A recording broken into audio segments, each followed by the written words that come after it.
Good afternoon. I'm Samantha Grano with American News. Today we've got Britain's counter-terrorism police are investigating after 3 padded mailing bags containing small explosive devices were found near major transport hubs in London. Police said smaller bags inside the mailers enclosed the devices that appear capable of igniting an initially small fire when opened. Officials say the Metropolitan Police Counterterrorism Command is treating the incidents as a linked series.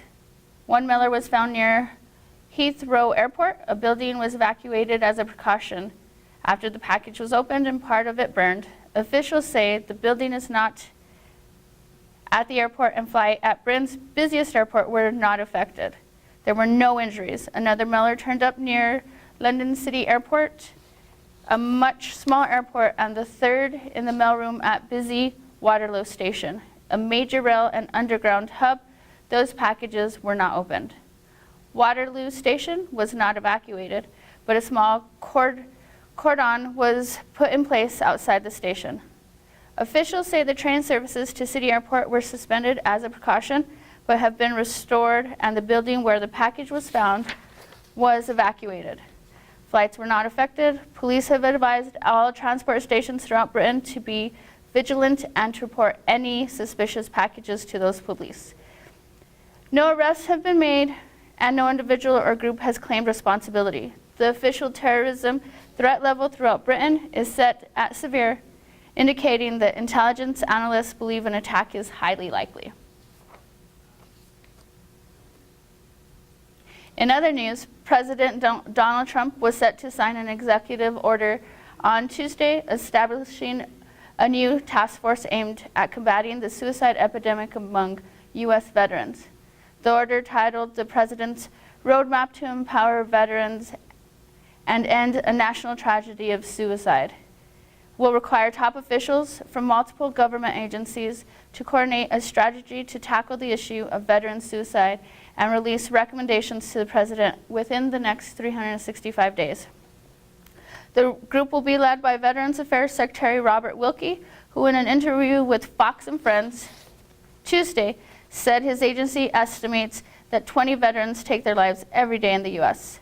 The sad thing is that 14 of those 20 are outside of our veteran system, he said.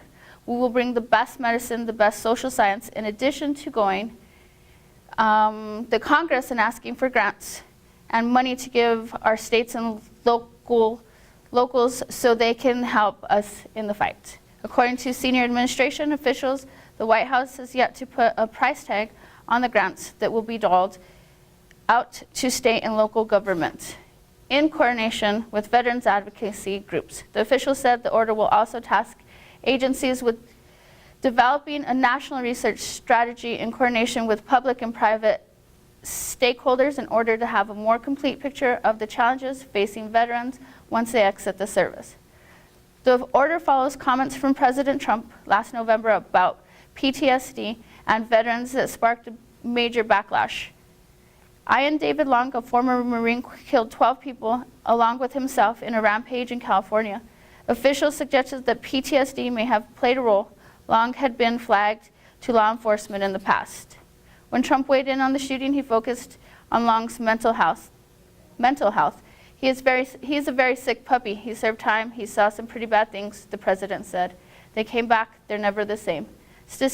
Statistics show that when veterans with mental health issues do hurt someone, it's mostly likely themselves. According to government data, around 2.7 million service members served in Iraq and Afghanistan since 2001. 15.7% of those veterans screened positive for PTSD.